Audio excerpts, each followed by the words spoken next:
அடியேன் ஸ்ரீமதே ராமானுஜாய நமக. சர்வகுருபியோ நமக.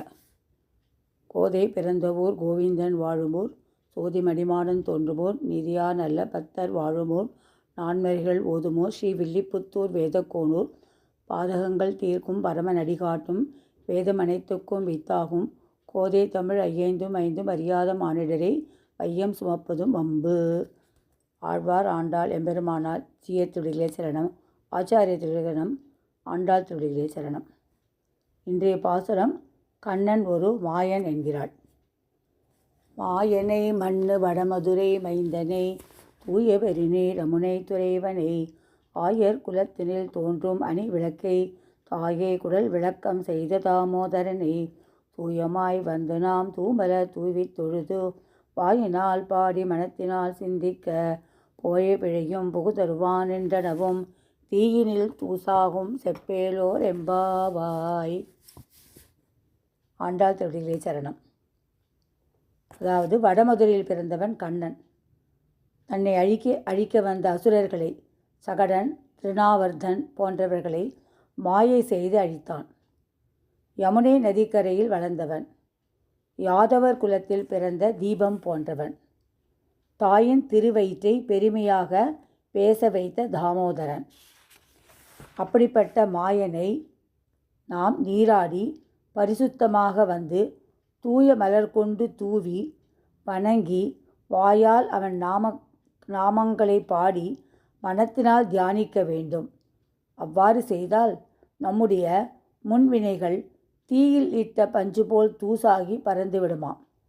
அதனால் அவன் நாமக்களை சொல்லுவோம் என்கிறாள் ஆண்டாள். நாம் செய்த பாவங்களை அழிக்க என்ன செய்ய வேண்டும்? திருமந்திரத்தை ஓத வேண்டும். அதை ஓர் ஆச்சாரியன் மூலமாக உபதேசம் பெற்று தினமும் சொல்லி வர வேண்டும். அவ்வாறு வந்தால் நாராயணன் நம்மை தாங்குபவன். அவன் அந்த பாவங்களையெல்லாம் அழித்து விடுவான் என்று பெரியோர்கள் சொல்கிறார்கள். ஆச்சாரியன் அதைத்தான் சொல்லிக்கொண்டே இருப்பார்களாம். எவ்வாறு தன் தாய்க்கு தன் பிறப்பை பற்றி வாயை திறந்து விளக்கினானோ, அதுபோல் ஆச்சாரியர்களும் நம் சந்தேகங்களை போக்கி ஞானத்தை ஊட்டுவார்கள். அவ்வாறு திருமந்திரத்தை ஓதின ஒரு ஆச்சாரியனின் வரலாற்றை என்று பார்ப்போம். நேற்றைய தினம் பார்த்த சுவாமி ஆளவந்தாரின் முக்கிய சிஷ்யர்களில் முதன்மையானவர் பெரிய நம்பிகள். அவருக்கு ஸ்ரீபூர்ணர் என்ற ஒரு திருநாமம் உண்டு. இவர் கிபி 996 ஹே விளம்பி வருஷம் மார்கழி மாதம் கேட்டை நட்சத்திரத்தில் திருவரங்கத்தில் அவதரித்தார். பிருகச்சரண குலம். இவருக்கு ஒரு குமாரர் புண்டரீகாட்சர் என்றும் ஒரு குமாரத்தி அத்துழா என்றும் இருந்தார்கள். மணக்கால் நம்பி ஆளவந்தாரை ஆச்சாரியனாக பிரகடனம் செய்த பின் ஆளவந்தாருடைய புகழ் பரவியது. அதை கேள்விப்பட்டு நிறைய பேர்கள் ஆளவந்தார் பாதங்களில் ஆசிரித்து கொண்டு இருந்தார்கள். அவர்களில் பெரிய நம்பி, திருக்கோட்டியூர் நம்பி, திருமலை நம்பி, திருமலை ஆண்டான், திருக்கச்சி நம்பி ஆகிய 5 சிறந்தவர்கள். பிற்காலத்தில் இவர்கள் 5 பேருமே சுவாமி ராமானுஜருக்கு ஆச்சாரியராக இருந்தவர்கள். ஆளவந்தார் நியமனப்படி பெரிய நம்பிகள் காஞ்சிபுரம் சென்று பேரருளாளனை சேவித்து விட்டு வரும்போது பகவத் ராமானுஜரை சந்தித்தார். அவர் அப்போது ஆளவந்தாரால் இயற்றப்பட்ட சோஸ்திர ரத்னம் அதை சொல்லிக்கொண்டே வந்தார். அதை கேட்ட ராமானுஜர் அவரிடம் சென்று இதை இயற்றியது யார் என்று வினவ, அது ஆளவந்தாரால் இயற்றப்பட்டது என்றார். அதை கேள்விப்பட்டவுடன் இளைய பெருமாள் பெரிய நம்பிகளிடம் தனக்கும் ஆளவந்தாரை பார்க்க ஆசை வந்துவிட்டது, அவரை சேவிக்க நானும் ஸ்ரீரங்கம் வருகிறேன் என்று சொன்னாராம். பெரிய நம்பியும் ஆளவந்தாரின் உடல்நலம் குன்றியுள்ளது, அதனால் நாம் உடனே கிளம்பலாம் என்றார். அவரும் இசைந்து 2 பேரும் கிளம்பினார்கள். பெரிய நம்பி கச்சி பெருமாளை தரிசனம் பண்ணிவிட்டு இருவரும் திருவரம் நோக்கி போனார்கள். போகிற வழியில் பெரிய நம்பி ஆளவந்தாரின் பெருமைகளையெல்லாம் பற்றி சொல்லிக்கொண்டே போனாராம். இருவரும் ஸ்ரீரங்கம் போவதற்குள் ஆளவந்தார் திருநாட்டுக்கு எழுந்துவிட்டார். எம்பெருமானாருக்கு ஒரே வருத்தம், நாம் ஆளவந்தாரை பார்க்கவில்லையே என்று. அதனால் அவர் ஆளவந்தாருடைய அந்த காரியங்களில் ஈடுபட்டுவிட்டு அவர் ரங்கநாதரை கூட சேவிக்காமல் காஞ்சி திரும்பி விட்டாராம். ஆளவந்தார் திருநாடு அலங்கரித்த பின் ஸ்ரீரங்கத்தில் வைணவர்கள் ஒன்று கூடி வைணவகத்தை காக்க வேண்டும், அதற்கு யார் வருவார்கள் என்றவுடன் பெரிய நம்பி ஆளவந்தாருடைய மனதின்படி, அவருடைய கருத்தின்படி காஞ்சி போய் ராமானுஜரை அழைத்து வர கிளம்பினார். அதே நேரத்தில் பேரருளாரின் 6 வார்த்தைகளில் கடைசி வார்த்தையாக பெரிய நம்பிகளை சரணமடை என்ற வார்த்தை அவர் ராமானுஜருடைய உள்ளத்தை அரித்து கொண்டே இருந்ததாம். ஸோ அவரும் பெரிய நம்பிகளை நாமும் போய் பார்க்கலாம் என்று ஸ்ரீரங்கம் கிளம்பி வந்தாராம். அவ்வாறு வரும்போது 2 பேரும் வரும் வழியில் மதுராந்தகம் என்ற ஊரில் சந்தித்து கொண்டார்கள். உடனே பெரிய நம்பி எம்பெருமானாரை ஸ்ரீரங்கம் போகலாம் என்று சொன்னவுடன், காஞ்சிபுரம் போகலாம் என்று சொன்னவுடன் ராமானுஜர் இல்லை இங்கேயே எனக்கு நீங்கள் உபதேசம் பண்ணணும், பஞ்சசம்ஸ்காரம் பண்ணிடணும், லேட் பண்ண வேண்டாம் அப்படின்னு சொல்லிவிட்டு அங்கேயே எனக்கு பஞ்சசம்ஸ்காரத்தை பண்ண பிரார்த்தித்தார். ஸோ பெரிய நம்பியரும் அங்கேயே மகிழ மரத்தடியில் பஞ்சசம்ஸ்காரம் செய்து ரகசியார்த்தங்களையெல்லாம் விளக்கினாராம். இன்றளவும் அந்த பஞ்சசம்ஸ்காரம் பண்ணின சங்கு சக்கரம் இதேவேளை நீங்கள் ராமானுஜ சந்நிதியில் அந்த மதுராந்தகத்துக்கு போனால் சேவிக்கலாம். பிறகு இருவரும் காஞ்சி சென்று பேரருளாளனை சேவித்தார்கள். சிறிது காலம் பெரிய நம்பிகள் எம்பெருமானாரின் அகத்தின் ஒரு பகுதியில் தங்கினார்கள்.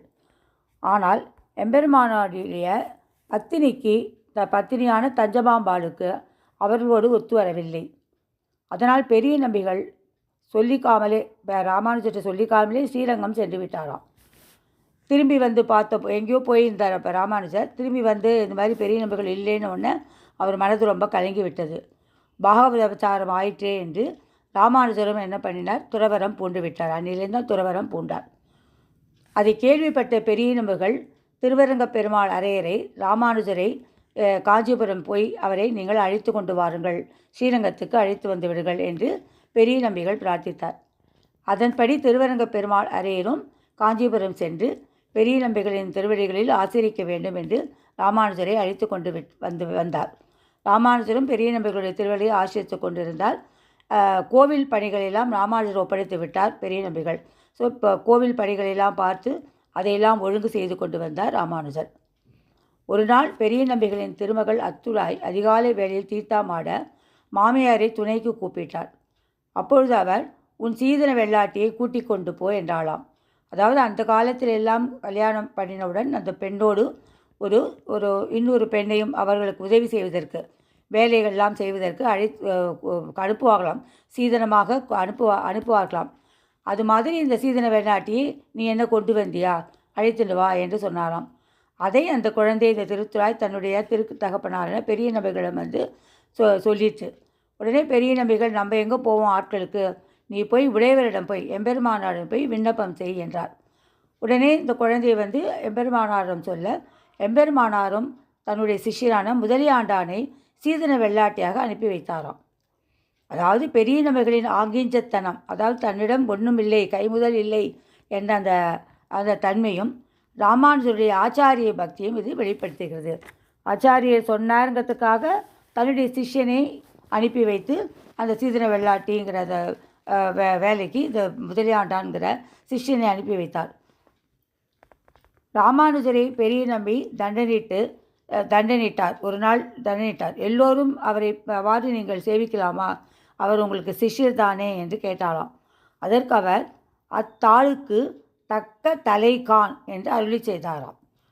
அத்தாளுக்குன்னு அந்த திருவடிகளுக்கு என்னுடைய தலையை நான் கொடுத்தேன் அப்படிங்கிற மாதிரி சொல்கிறாராம். கீழே விழுந்து சேவித்ததுக்கு.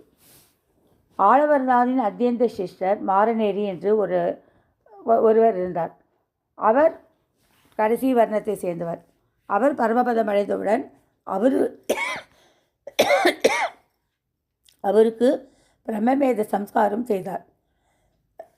அதனால் ஊர் வந்து பகை ஏற்பட்டது. அதற்கு அவர் சமாதானம் கீழ்கண்டவாறு சொல்கிறாராம்.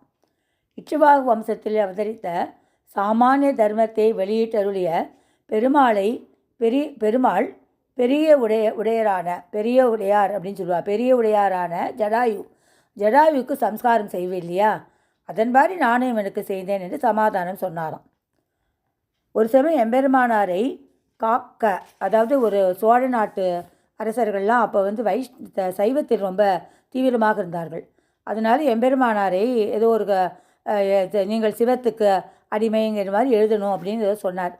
அதற்காக என்ன பண்ணினா, அந்த கூரத்தாழ்வானும் அவருடைய சிஷ்யான கூரத்தாழ்வானும் பெரிய நம்பியும் தாங்கள் 2 பேரும் கூரத்தாழ்வான் காஷாயம் தழுவிட்டு தான் ராமானுஜரை போலவும், அவரை தொடர்ந்து பெரிய நம்பியும் அந்த அரச சபைக்கு போயிருக்கார்.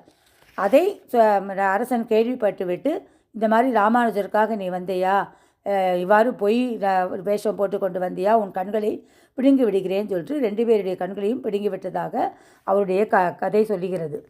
ஆனால் பெரிய நம்பிக்கை அந்த கண்ணை எடுத்தவுடன் வயது முதிர்ந்த காலத்தினால் ரொம்ப உடம்பு முடியாக போய் அங்கேயே மயங்கி வீழ்ந்து விட்டாராம். சிறிது நேரம் கழித்து கூரத்தாழ்வானுடைய மடியிலேயே விழுந்து திருநாட்டுக்கு எழுந்தருளினார். அங்கேயே வைணவர்கள்லாம் நமஸ்கரித்து அவரை திருப்பள்ளி படுத்தினார்கள். அந்த இடமானது இப்பொழுது பசுபதி கோவில் என்று வழங்கப்படுகிறது. கும்பகோணம் டு தஞ்சாவூர் மார்க்கத்தில் நீங்கள் அந்த கிராமத்தை பார்க்கலாம். இவர் 102 திருநட்சத்திரம் இருந்தார். 1908 ஆச்சாரியர் திருவடியை அடைந்தார். இவர் அருளின கிரந்தம் திருப்பதி கோவை என்பதாகும். பெரிய நம்பிகள் திருவடிகளே சரணம். ஆழ்வார் ஆண்டாள் எம்பெருமானார் ஜிஏ திருடிகை சரணம். ஆச்சாரிய திருடிகை சரணம். நாளைக்கு நம்ம மற்றொரு ஆச்சாரியனுடைய வைபவத்தை பார்க்கலாம். ஸ்ரீமதே ராமானுஜாய நமக. வணக்கம்.